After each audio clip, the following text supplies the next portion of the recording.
So you planted a corm and it grew a new leaf or two. Now what? How do you get the plant to grow to the next level? Here's my routine for repotting a corm for the first time. The first step I'm going to be doing is taking this alocasia and this alocasia, which were both grown from corms, and put them into a new pot.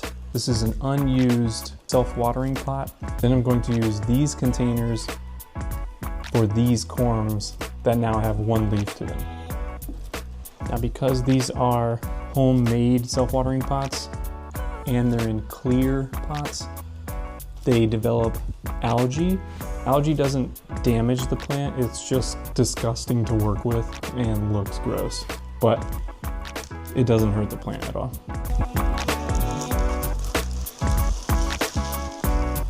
The roots are enormous. Just on this little bitty plant, the roots are so healthy. They love pond. If you can see here, the roots of this plant, of this alocasia, are going bananas. They have wrapped themselves all the way around the pot. Super healthy, super happy. This is why I grow in pond. It's a cheat code. So one reason I like these self-watering pots is they come with a watering gauge, so you know exactly when to refill the pot with water. Just gotta get it in the hole. You just want to shove that in there, like other things in life. I'm gonna reuse the pond that was with these first two alocasias, and then I'll put in some fresh pond that's been washed and dried. And yes, this is a tiny shovel, but I like it because it makes my hands feel big.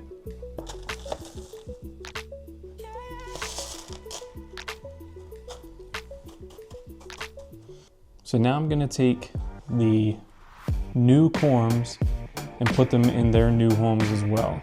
I did clean these containers out because the algae was what some would call disgusting. So now they're nice and clean and ready to be used. Now, if you don't have a nice self-watering pot like the one I just showed you, what I like to do is use my wife's favorite Tupperware stuff. I feel like it's a win-win for both people because it lets her know that I care about them because they're quality. So, and they just work so perfectly with a 3-inch pot. Now, a little backstory about these corms. They were a gift. These are black velvet variegated. I was sent 2 of them and they both produced 1 leaf. They were a gift from another plant influencer, Botanically Insane. Shout out to her for sending me these. These were on my wish list, but if you know anything about these plants, they are rather rare. And with that comes a high price tag. And she had a plant that had a bunch of corms and was nice enough to send me 2. Now, I'm really nervous about this, but I shouldn't be, because I've done this a bunch. But these are a high profile plant to me, so I don't want to screw this up. I'd say the key here is to take your time, to be gentle. You don't want to rip any roots off or disturb the plant too much. Bam. So you just want to take your time and kind of pull the moss away from the roots rather than the opposite. You don't want to pull the roots right out of the moss because you could end up losing a bunch of roots. And obviously you don't want to do that.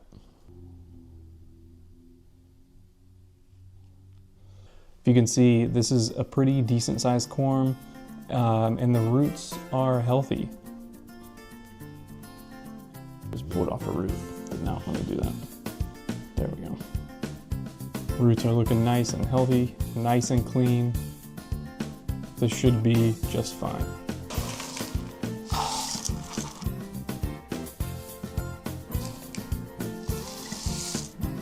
That's good. Now, similar to the self-watering pot, when I put this in here, I will fill water to a certain point, and then again, the pond will help absorb it and feed it to the roots accordingly, and that's it. Then you just have to watch it and make sure that you're refilling the water once it gets below or is empty. One other thing that I recommend to remember is when they're in this container with the lid on, they're in 100% humidity. So when you take them out of that, they can have a difficult time adjusting to a lower humidity. You don't want to go from 100% humidity to like 40 or 50% humidity. The plant will not like that and could ultimately die. So what I have is an acrylic greenhouse. It's not made to be a greenhouse, but you can use it as a greenhouse and it'll hold a higher humidity, like in the 80s, like 88% humidity. So I'm gonna put these in that, and I'm gonna let them grow in there for the foreseeable future. I have no plans of taking them out anytime soon until they tell me that they're ready to be out. Maybe they might grow too big or need to be repotted from these containers, but that could be weeks, months. I mean, it could be a while before they're ready to transition outside of that container. Again, shout out to Botanically Insane for sending me these corms. It means a lot. These plants are beautiful. I really hope that they continue to grow. And if they don't, I'm really sorry, and I probably know you. That would suck. So hopefully that doesn't happen. I don't want that to happen. But thanks for watching. Hope you guys have a great day. Peace.